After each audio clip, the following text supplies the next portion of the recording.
There's nothing worth more that will ever come close. Nothing can compare. You're our living hope.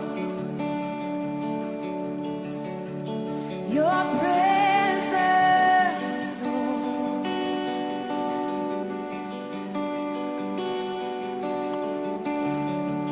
I've tasted and seen of the sweetest of loves, where my heart becomes free and my shame is undone.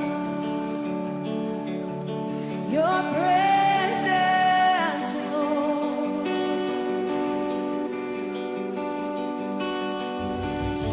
Holy Spirit, you are welcome here. Come flood this place and fill the atmosphere. Your glory, God, is what our hearts long for.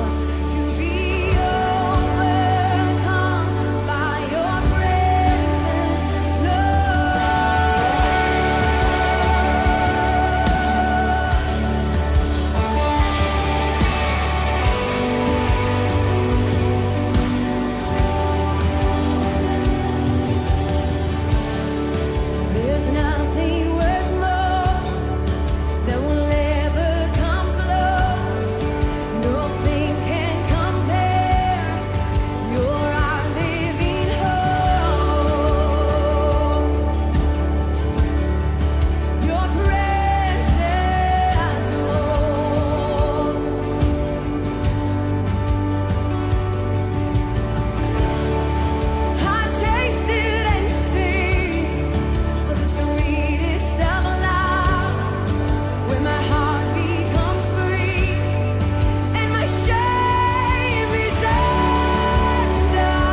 Goeienaand.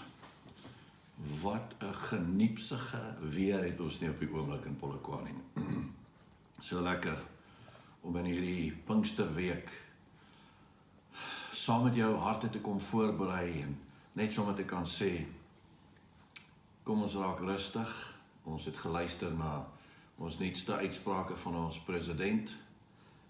Ek dink dit was 'n patetiese perspektief wat hy vir ons aangebied het.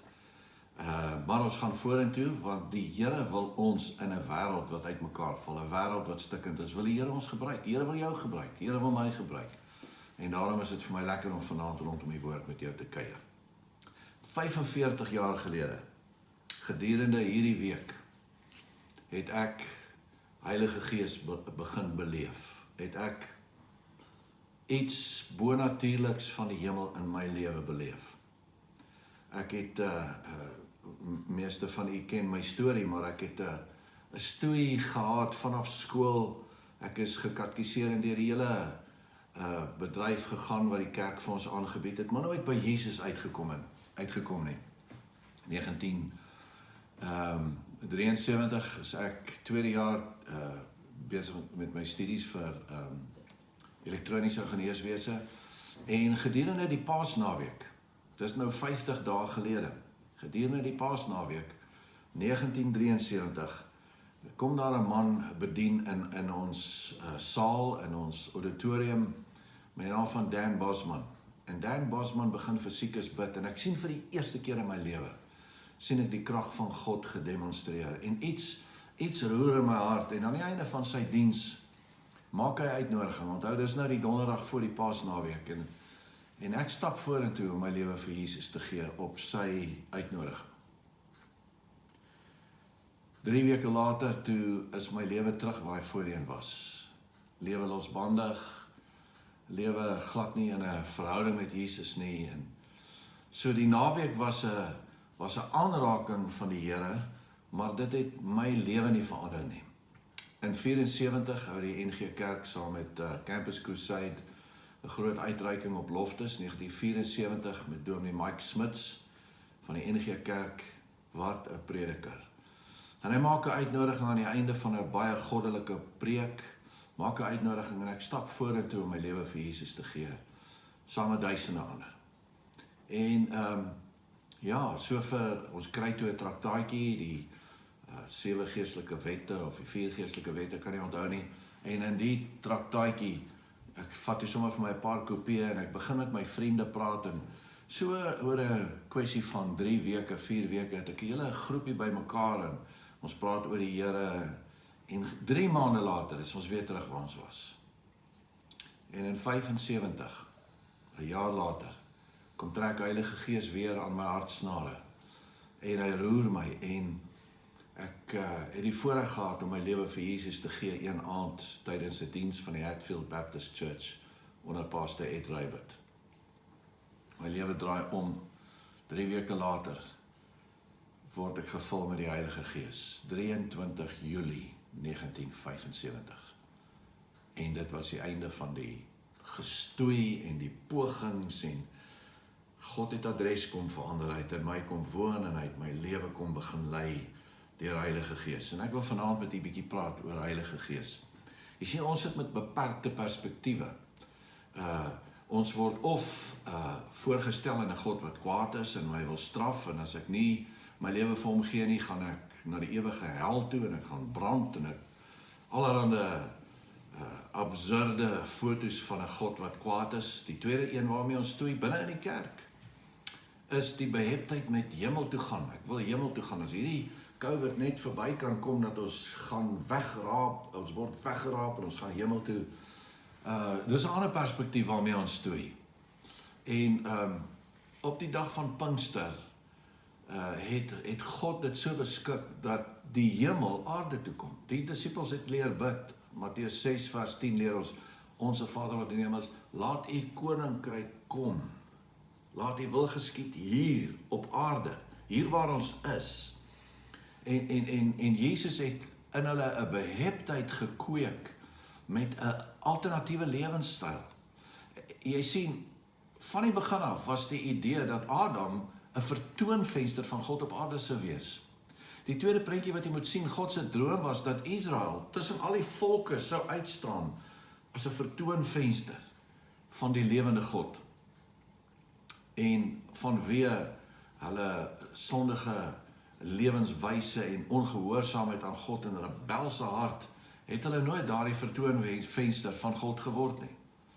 En my krisis vanoggend is ek en jy, want ek kan deur wetsonderhouding probeer om 'n mooi lewe te lei, of ek kan deur Gods inwoning 'n nuwe kwaliteit lewe lei. In sy beeld en sy gelykenis is ek en jy gemaak. En as ons kyk na Ou Testamentiese figure, kom ons kyk na Adam. Hy is die oorspronklike ontwerp, hy straal 'n godheid uit. Moses met al sy beperkings, lei die volk deur 'n rivier, deur 'n waterbad op droë voet. Iets van God manifesteer in Moses. Joshua, ons kan deur die lys gaan, Joshua, manne van God wat 'n beperkte godsbelewenis het, maar tog 'n werklike godsbelewenis, 'n real demonstration of God on this earth. Joshua beveel die son om stil te staan en ons ken die eindresultaat, daar's 'n bewys dat dit wel so gebeur het in die sterrestelsel. Samson, maak droog, mis God, sy eie vlees, sy eie luste, maar dan aan die einde bid hy 'n gebed en hy is 'n demonstrasie van God op aarde. Dawid, Salomo, Elia, ons kan op die lys afgaan. Dit is nie 'n airy-fairy storie wat ek vanaand aan u wil kom opdis nie. Ek wil vir jou vanaand kom wys op die realiteit van die charismatiese dimensie. En ek gaan saam met jou lees uit 1 Samuel 10 vers 1 tot 6. Soek jy die Heilige Gees in die Ou Testament? Verseker. Kom ons gaan kyk saam. 1 Samuel 10 vers 1 tot 6. Ek lees vir u uit die ou Afrikaanse vertaling. En Samuel het die kruik met olie geneem. Sy opdrag van God is salf 'n koning. Die volk wil 'n koning hê, salf 'n koning. Ek sien nie kans. Ek dink die Here sê vir Samuel, ek sien nie kans dat iemand my volk lei sonder dat Heilige Gees sy lewe gebruik nie. Dis onmoontlik om hierdie uitverkore volk te lei sonder Heilige Gees. Net soos wat dit onmoontlik vir jou en my is om 'n goddelike lewe te lei sonder Heilige Gees. Samuel neem 'n kruik met olie, sommer net gewone olyfolie, daar's nie toorkrag, niks nie. En hy het die olie geneem en dit op Saul se hoof uitgegiet en hom gekus, gesoen en gesê, het die Here jou nie gesalf as my erfdeel, as die een wat my lewe op hierdie aarde beerwe. As jy vandag van my af weggaan, sal jy by die graf van Rachel op die grens van Benjamin in Selsag 2 manne aantref wat vir jou sal sê, die esels wat jy gaan soek het. Saul is net gestuur om sy pa se donkies te soek. So gaan die storie aan. Gaan jy van hierdie 2 manne af verder, kom jy by die terpentynboom van Tabor. Weet ons presies waar Saul gaan wees. En daar sal 3 manne jou kry, wat na God, na Bethel opgaan.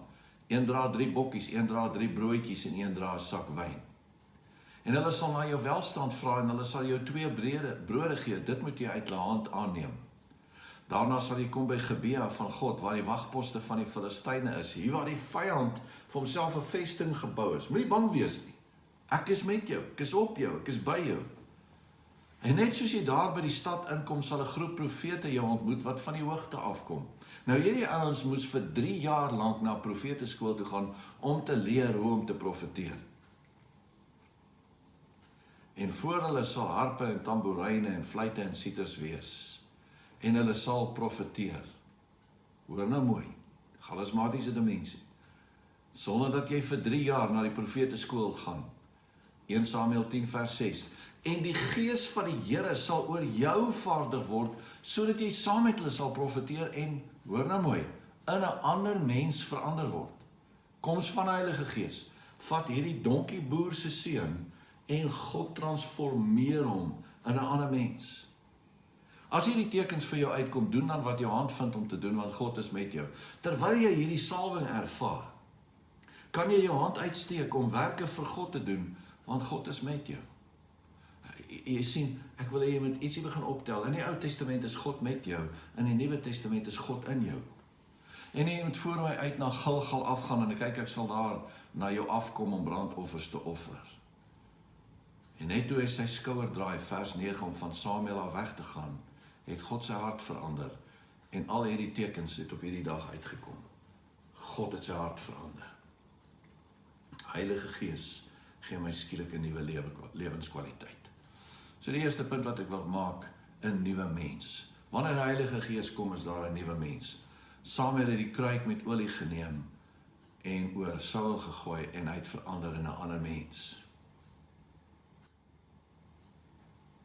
Ek dink vir 2000 jaar is daar sekere standaard wat in ons agterkop 'n werklikheid is, die standaard van die eerste kerk, van die eerste disippels. Hoe Jesus eers gekom het en siekes gesond gemaak het, hoe Jesus vele wonderwerke gedoen het. En dan is hier 12 manne, daar's 120 en dan 12 manne en hulle doen wonderwerke, hulle bid vir siekes en ons sien vir Petrus en ons sien vir Johannes en ons sien vir Paulus later, hy het later bygevoeg gekom. En ons sien, daar's 'n demonstrasie van krag, nuwe mense. Tweede punt wat ek wil noem, ek wil 'n oomblik praat oor Pinkster, ons gaan oor die naweek meer praat, maar Shavuot, Pinkster, of die Griekse woord Pentekost, dit beteken 50. 50 dae na Jesus se sterwe, begrafnis en opstanding, gebeur daar iets nuuts, daar's 'n nuwe fees. Ons Paaslam is in ons agterkop. Hy het 'n offer gebring om ons te versoen met ons Vader, met 'n allerheilige God. En in Handelinge 2 skryf Lukas vir Theophilus en hy skryf vir hom, hy sê, Jesus het vir ons gesê, julle sal krag ontvang as die Heilige Gees oor julle kom. Julle sal krag ontvang as die Heilige Gees oor julle kom. Nog steeds Ou Testamentiese begrip, oor julle kom. En die krag daar is die woord dunamis, wat ons gebruik vir dynamite. Dit beteken ook die vermoë van God. Wanneer die Heilige Gees oor julle kom, gaan julle die vermoë van God ontvang. En dan, in Handelinge 2 is 120 disippels in die bokamer vergader, hulle wag vir iets, hulle weet nie presies, hulle wag vir Heilige Gees, maar hoe dit gaan gebeur, weet hulle nie. Dan is daar 'n rukwind en hierdie Jode weet presies waaroor dit gaan. Dieselfde rukwind en storm en donderslae en rookwolke het verskyn in die eerste in die tabernakel en later in die tempel. Vir die Jood is hierdie 'n bekende gebeur. En dan word die Heilige Gees uitgestort op hierdie dag van Shavuot. En Petrus word verander in 'n nuwe mens. Heilige Gees kom oor 'n man wat vir Jesus verloon het. 'n meisie vra hom, is jy nie een van Jesus se disippels nie? Net 50 dae van tevore. Sê, wat Jesus, ek ken hom van geen kant af nie. En nou 50 dae later is hierdie selfe man Petrus getransformeer wanneer die dunamis van God oor hom kom. Kom ek praat gou-gou met jou 'n bietjie oor Heilige Gees in voorbereiding, ter voorbereiding van die naweek. Hy is die verskilmaker. Nommer 1, hy is 'n persoon. Johannes 16 vers 7 sê Jesus, ek sê julle die waarheid, dis vir julle voordelig, it's to your benefit that I leave, dat ek weggaan. Want as ek nie weggaan nie, sal die trooster nie na julle kom nie, maar as ek weggaan, sal ek hom na julle stuur. Johannes 16 vers 8, maar as hy kom, sal hy die wêreld oortuig van sonde, van geregtigheid en van oordeel. So die eerste ding wat ons moet sien is, ek stuur my verskilmaker, my Heilige Gees, om julle te kom verander en om 'n trooster vir julle te wees. Die tweede ding is, Johannes 14 vers 16, ek sal die Vader bid en hy sal julle 'n ander trooster, 'n ander soort, alleluia hier beteken 'n ander soort van dieselfde tipe. So, hy gaan vir julle 'n trooster gee. Nou, jy moet jy mooi verstaan, hierdie woord trooster is parakleitos. Para kom van die woord parallel, so parakleitos en kleitos kom van die woord kaleo, om te roep. So parakleitos beteken een wat geroep is om parallel met julle te wandel. Heilige Gees gaan saam met my 'n pad stap soos 'n treinspoor, ek aan die een kant, Heilige Gees aan die ander kant. Dis wat Parakletos, dis wat hierdie woord trooster, hy gaan jou helper wees en saam met jou hierdie pad stap. Hoor nou mooi wat sê in vers 17. Die Gees van die waarheid wat die wêreld nie kan ontvang nie, omdat dit hom nie kan sien en hom nie ken nie, maar julle ken hom, omdat hy by julle bly en in julle. Hier is 'n draai in die seisoen. Geliefde, luister mooi vanaand. Hy gaan nie net by julle wees nie, hy gaan in julle wees. Hier is die grootste openbaring van die adresverandering van God. God wil nie bekend staan as die God daar bo in die hemel iewers nie. God wil bekend staan as God op aarde, Emmanuel, tussen en in sy mense. Hy gaan by julle bly en in julle wees. En ons gaan nuwe vermoëns hê. Daai dunamis, daai goddelike vermoëns, the ability of God, hy gaan binne in my wees. Nou vra hulle vir hom 'n vraag, hierdie broers, hier in Handelinge 1, hulle vra vir hom, Here, gaan U in hierdie tyd die koninkryk vir Israel teruggee? Hulle wil oor politiek weet. Nou met die COVID, wil ons allerlei politiek, gaan ons nie dalk 'n nuwe president kry nie. Wat gaan gebeur? Nee. God se droom is nie om ons 'n mooi politiek te gee nie. God se droom is om ons 'n nuwe mensdom te gee, waarvan jy en ek deel gaan wees. Klein Christusies op aarde. Klein manifestasies. Ek gaan nog steeds Kornei van die kerk wees. Ek het nog steeds slaap nodig. Ek het nog steeds kos nodig. En hier waar ek vanaand sit in hierdie koue, het ek warm klere nodig. En ek dink sommer vanaand aan baie ouens wat vanaand koud gaan slaap. Ek is nog steeds mens, maar ek het 'n goddelike vermoë. En hierdie ding, toe dit met ons gebeur in 1975, nou 45 jaar gelede, het gewone ouens, elektroniese ingenieur, my pelle, Neville Norden, gymnasium eienaar, Health Center, Neville Norden's Health Center Pretoria. Ons het vir siekes begin bid. Ons het wonderwerke begin sien. In my eie binnekamer, as ek bid, het ek skielik die goddelike vermoë gehad. Paulus noem dit mooi, hy wat in 'n taal spreek. Niemand verstaan hom nie, maar hy spreek verborgenhede tot God. En skielik het ek die bewussyn dat ek in my gees met God kommunikeer. En dit maak nie saak wie my hoor nie, want hulle gaan nie verstaan nie. Maar God verstaan my. En Heilige Gees kom, Romeine 8 vers 26, met versigtinge. En ek weet nie eers wat om te bid nie. En ons gaan deur 'n krisis. En jy en jou huisgesin weet dalk nie op hierdie stadium. Maar hoor nou mooi, daar's 'n dunamis realiteit. Daar's 'n dynamite, daar's 'n goddelike vermoë. As ons saamkom in ons huis, om so te bid, dat ons God se hart roer, want ons bid met 'n goddelike vermoë. En so met hierdie inwerking van Heilige Gees as 'n realiteit in my lewe, het ek 'n vrou ontmoet in 24 Julie 1976. Trou ek met Patricia. Uitverkore deur God vir my en my vir haar. En hier sit ons 44 jaar gelede met die realiteit. Dunamis, hemelse aandoening. Ons is ander mense. Ons het 'n lewenswyse wat God demonstreer op aarde. Ja, faal ons. Het ons mislukkings. Veral ek. Mistas ek. Is daar foute wat ek maak met my mond? Is daar foute wat ek maak met my lewe? Verseker. Ek nooi jou uit om 'n dimensie binne te gaan in hierdie Pinkstertyd. Spesiale geleenthede, ons gaan sekerlik Sondag bid. Ons gaan sekerlik Saterdag aand bid. Ons gaan so vergader. En ek wil jou nooi. Gaan lees Handelinge 2. Gaan lees Handelinge 1, gaan lees Handelinge 2. Lees dan Handelinge 3 en 4 en 5 en 6 en sien, vergewis jouself van 'n nuwe mensdom. Manne en vroue wat se lewens radikaal verander het. God wil dit weer doen.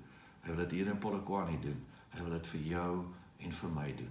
Ek seën jou vanaand. Vader, maak ons harte so sponse wat indrink vanuit u hart. Dat Heilige Gees nie vir ons 'n doktrine, nie vir ons 'n leerstelling, maar u Heilige Gees 'n persoon sal wees. My helper, Parakletos wat langs my inkom, my nuwe lewe, U gee my nuwe vermoëns. Kom Heilige Gees en roer ons en kom bou vir U self 'n vasdra plek, 'n groter vasdra plek in Polokwane in Jesus naam.